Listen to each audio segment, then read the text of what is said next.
सुनिए। आवाज नहीं, ज्यादा बोलने की जरूरत नहीं है, सीधी अंदर चलो चुपचाप।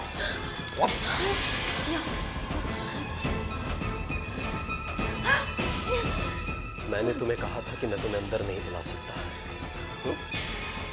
एक तरह से मैं आपको बचाना चाहता था, लेकिन आप नहीं आए, आप फिर लौट कर आई।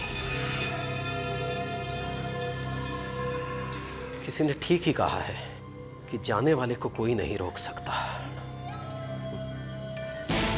ऊपर वाले ने तुम दोनों की मौत साथ लिखी थी।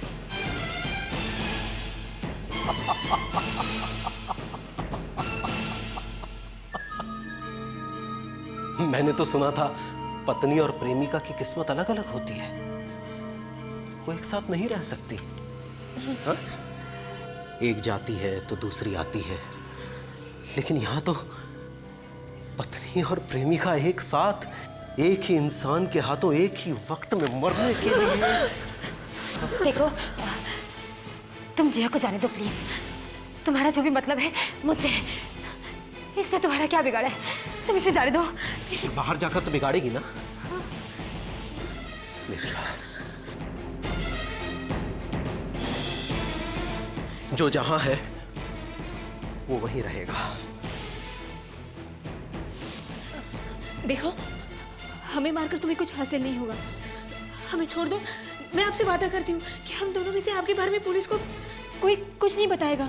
मैं पुलिस से नहीं डरता, समझी? देखो, कुछ ही देर में हमें ढूंढते हुए यहाँ लोग आ जाएंगे और फिर हमें ले जाएंगे। तुम समझ सकते हो ना कि फिर तुम्हारा क्या होगा? वाकई बात तो सही कह रही हो। अगर यहां कोई आ गया तो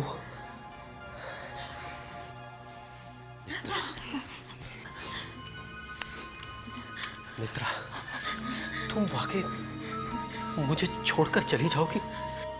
तुम चली जाओगी मुझसे दूर और मेरी नहीं बन पाओगी? और शेखर की?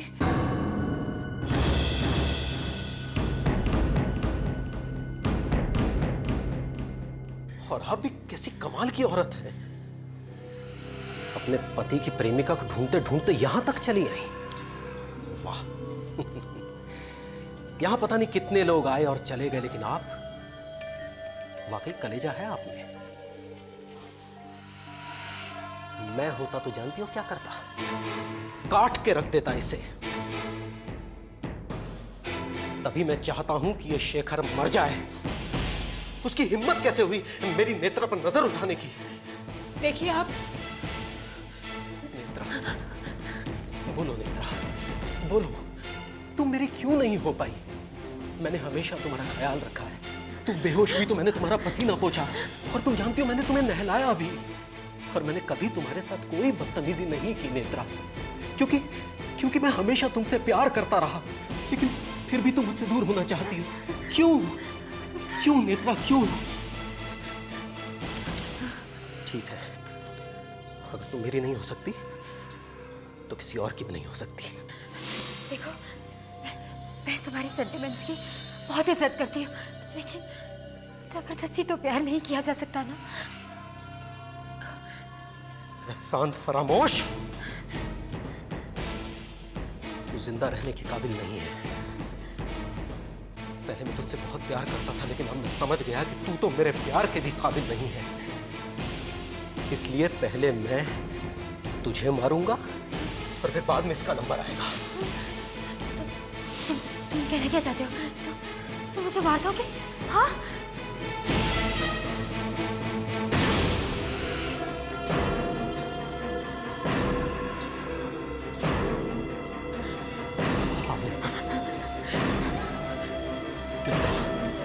मैं खुशी खुशी तुम्हारे साथ रहना चाहता था, लेकिन अब यह मुमकिन नहीं है।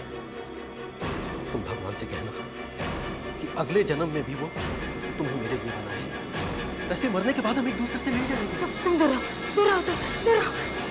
मैं तुम्हारे हाथ छोड़ती हूँ, प्लीज मुझे जाने दो, मुझे जाने दो। तुम्हें जितना पैसा चाहिए मैं तुम्हें दूंगी। मुझे जाने दो प्लीज, प्लीज मुझे जाने दो। तुम जाओ। तेरा पैसा? तुझे हर चीज में सिर्फ पैसा नजर आता है? देखना ये पैसा भी तुझे बचा नहीं पाएगा।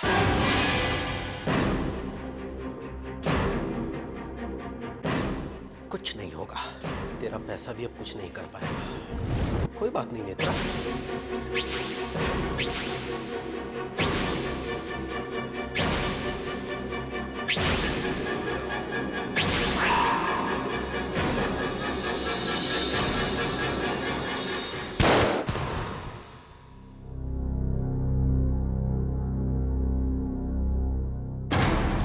ये तो गोली चलने की आवाज है। गोली? यहाँ पर क्या हुआ होगा? कभी कभी कोई शिकार खेलने यहाँ पे चले आते हैं, वैसे कानूनन मना है। देखिए आगे जंगल है, मेरे ख्याल से जिया जी हमें अब यहाँ पे नहीं मिलेगी।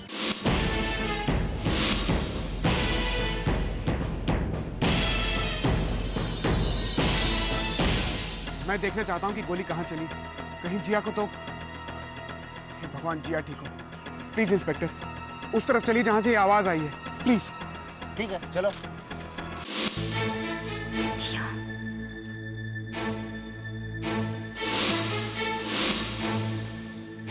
हाँ, अब क्या करें? इसे यहीं छोड़कर चले या हॉस्पिटल? लेकिन हम कहेंगे क्या?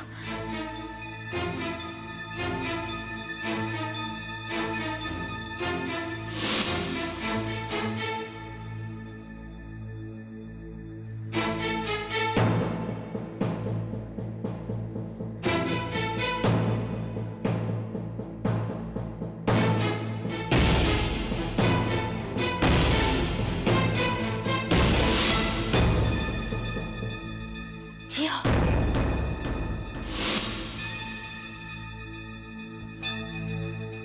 ये तो मर गया।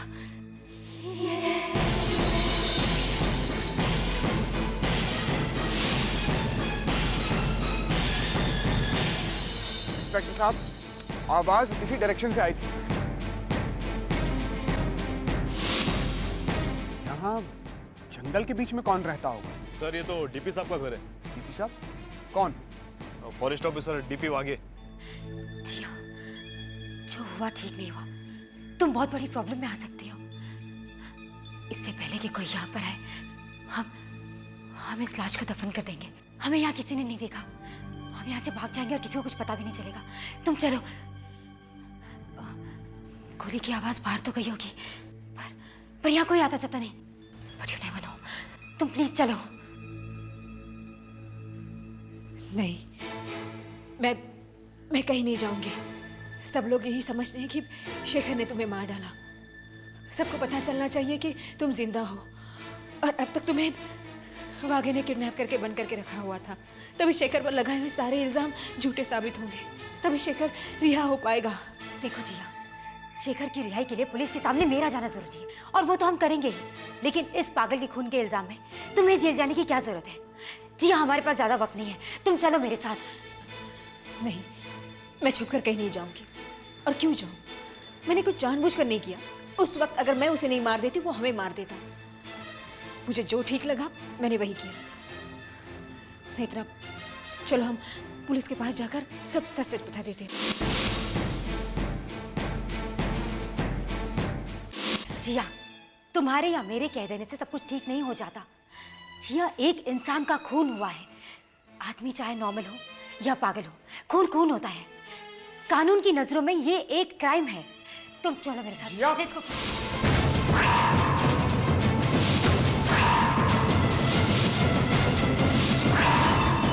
नेत्रा, तुम जिंदा हो?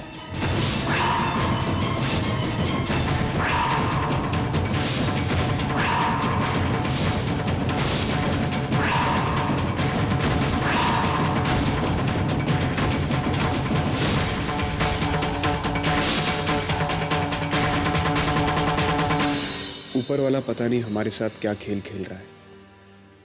अब जब शेखर की रिहाई नजर आती है तो जिया, ये सब क्या हो रहा है? क्यों हो रहा है?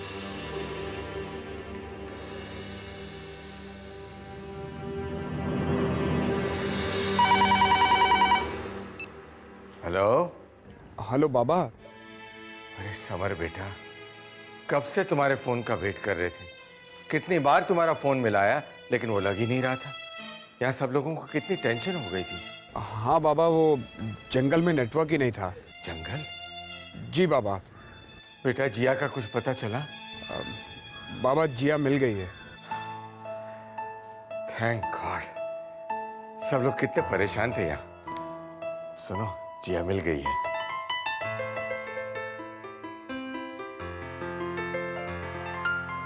और बाबा एक और बात बतानी थी। नेत्रा भी जिंदा है। क्या? जी बाबा, जिया ने नेत्रा को ढूंढ लिया है। नेत्रा जिंदा है। रुक्मिणी, जिया ने नेत्रा को ढूंढ लिया है, वो जिंदा है। हेलो समर, तुम्हारे बाबा सच कह रहे हैं क्या? हाँ माँ, नेत्रा जिंदा है। भगवान का लाख लाख शुक्र है, देर से ही सही, पर अब शेखर पर आई मुसीबत टल जाएगी। हम में से किसी ने भी जिया की बात पर भरोसा नहीं किया, लेकिन उसके विश्वास की वजह से ही आज ये दिन आया है। अच्छा समर, सुन, जिया को फोन देना, उसकी खुशी वाली आवाज तो सुन लो एक बार। हेलो हेलो समर, कुछ बोलो बेटा, तुम चुप क्यों हो? जिया तो ठीक है ना? समर प्लीज कुछ बताओ। माँ, नेत्रा को बचाने के लिए जिया के हाथों उस आदमी का खून हो गया जिसने नेत्रा को किडनैप किया था। क्या?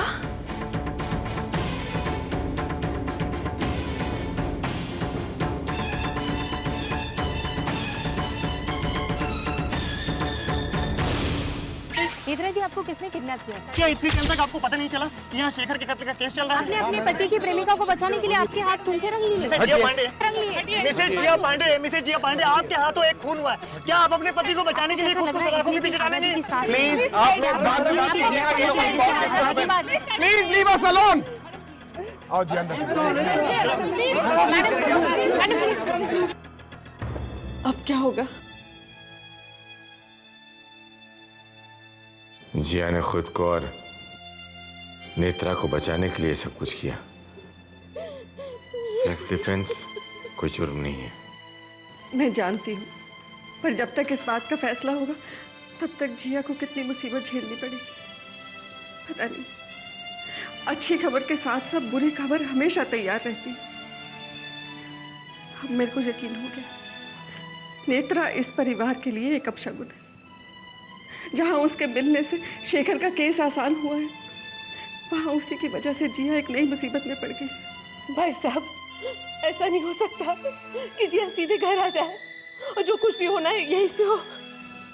ये तो पुलिस स्टेशन जाकर ही पता लगेगा। वाघे ने नेत्रा को बंद करके रखा था।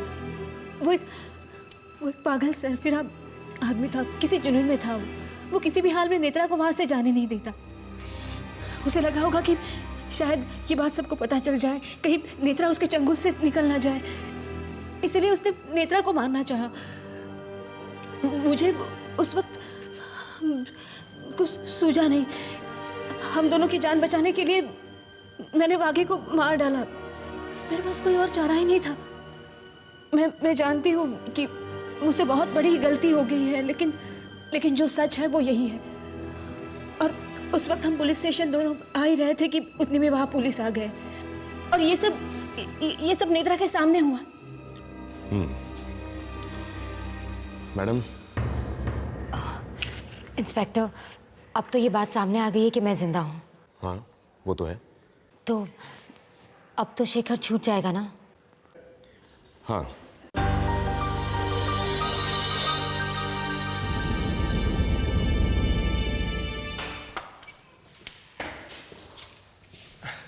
बाबा, ये अचानक में बाहर कैसे आ गए? ये सब कैसे हुआ? हालात ने जिस तरह अचानक मोड़ लिया है मिस्टर शेखर, उसके तहत आपको स्पेशल बेल मिल गई है। मतलब? आपको पता है मिस्टर शेखर कि मिस नेत्रा जिंदा है। व्हाट? ये सब कैसे हुआ? बाबा, नेत्रा का पता कैसे चला बाबा? बाबा बहुत चुप चुप लग रहे हैं। बेटा, जिया ने नेत्रा का पता लगाया है। जिया ने? बाबा, इस बार भी जीत जिया के विश्वास की हुई। वो किसी भी सिचुएशन में अपना विश्वास नहीं खोती। शायद यही फर्क है जिया में और मुझ में। बाबा, आप बहुत परेशान लग रहे हैं। बात क्या बाबा? सब ठीक तो है? बेटा, नेत्रा की जान बचाते बचाते जिया से खून हो गया है। जिया ने मेरे लिए इतना बड़ा रिस्क लिया। बाबा कहाँ है जिया? बाबा, मुझे अभी इसी वक्त जिया से मिलना है। अब आप अपने इस बयान पे साइन कीजिए और देखिए इसमें यह भी लिखा है कि आपसे कोई जोर जबरदस्ती करके यह बयान नहीं लिया गया। लीजिए, यहां पे कीजिए।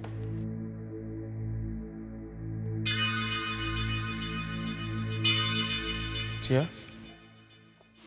जिया?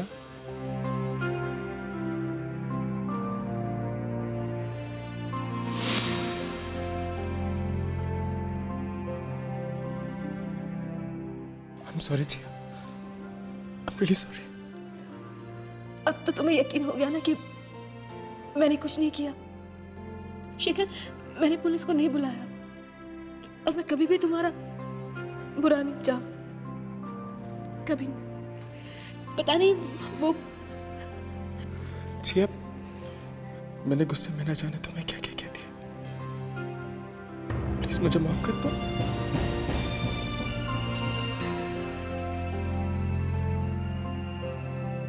मुझे बेकसूर साबित करने के लिए तुमने। जिया, तुम्हें कुछ नहीं होगा, चिंता मत करो तुम। पापा बाहर लॉयर से बात कर रहे हैं। कह रहे हैं कि जिया को चिंता करने की कोई जरूरत नहीं। जिया बहुत जल्द घर पहुंच जाएगी, बहुत जल्द। आई प्रॉमिस, सब कुछ ठीक हो जाएगा, कुछ नहीं होगा। I promise.